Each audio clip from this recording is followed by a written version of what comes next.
Jesus परिवार में आपको जय मसीह।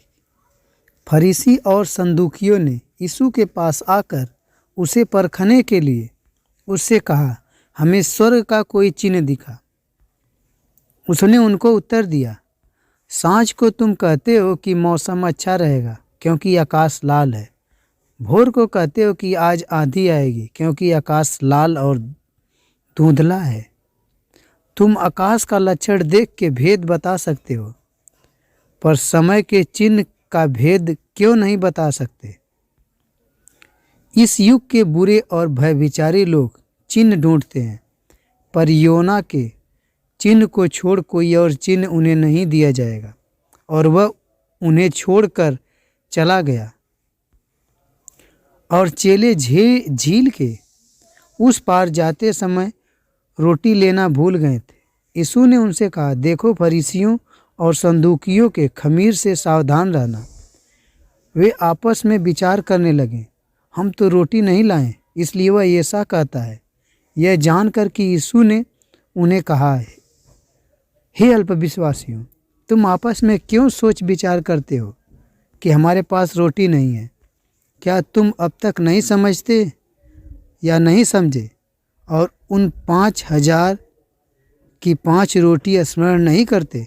और न यह कि कितनी टोकरियाँ उठाई थी?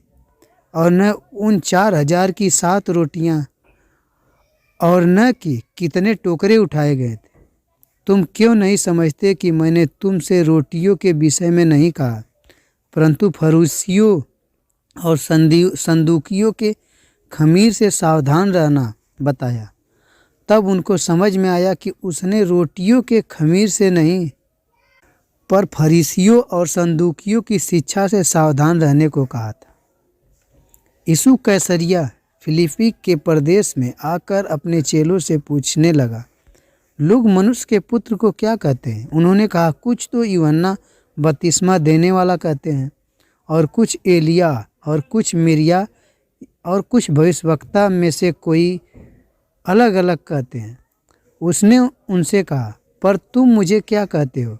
शमौन पतरस ने उत्तर दिया, तू जीवते परमेश्वर का पुत्र मसीह है। यीशु ने उसको उत्तर दिया, हे सिमोन, योना के पुत्र, तू धन्य है, क्योंकि मांस और लहू ने नहीं, परंतु मेरे पिता ने जो स्वर्ग में है यह बात तुझ पर प्रकट की है। और मैं भी तुझसे कहता हूँ कि तू पतरस है, और मैं इस पत्थर पर अपनी कलीसिया बनाऊंगा, और अधोलोक के फाटक उस पर प्रबल न होंगे।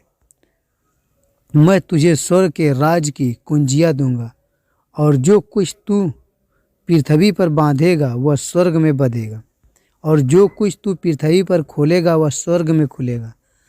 तब उसने चेलों को चेतावनी दी, किसी से न कहना कि मैं मसीह हूँ। उस समय से यीशु अपने चेलों को बताने लगा, मुझे आवश्यक है कि यरूशलेम को जाऊं और प्राचीन और प्रधान याजकों और शास्त्रियों के हाथ से बहुत दुख उठाऊं और मारा डाला जाऊं और तीसरे दिन जी उठूं।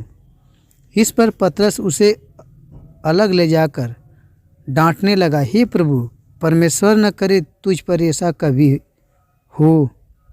उसने फिर पतरस से कहा, हे शैतान, मेरे सामने से दूर हो, तू मेरे लिए ठोकर का कारण है, क्योंकि तू परमेश्वर की बातें नहीं पर मनुष्य की बातों पर मन लगाता है। तब यीशु ने अपने चेलों से कहा, यदि कोई मेरे पीछे आना चाहता है तो अपने आप को इनकार करे और अपना क्रूस उठाए और मेरे पीछे हो ले।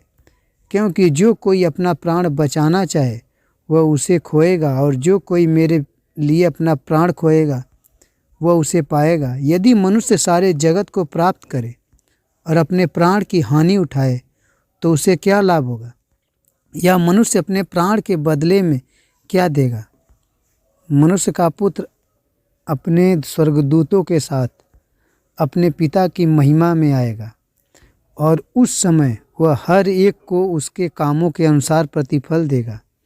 मैं तुमसे सच कहता हूँ कि जो यहाँ खड़े हैं उनमें से कितने ऐसे हैं कि जब तक मनुष्य के पुत्र को उनके राज्य में आते हुए न देख लेंगे तब तक मृत्यु का स्वाद कभी नहीं चखेंगे। आमीन।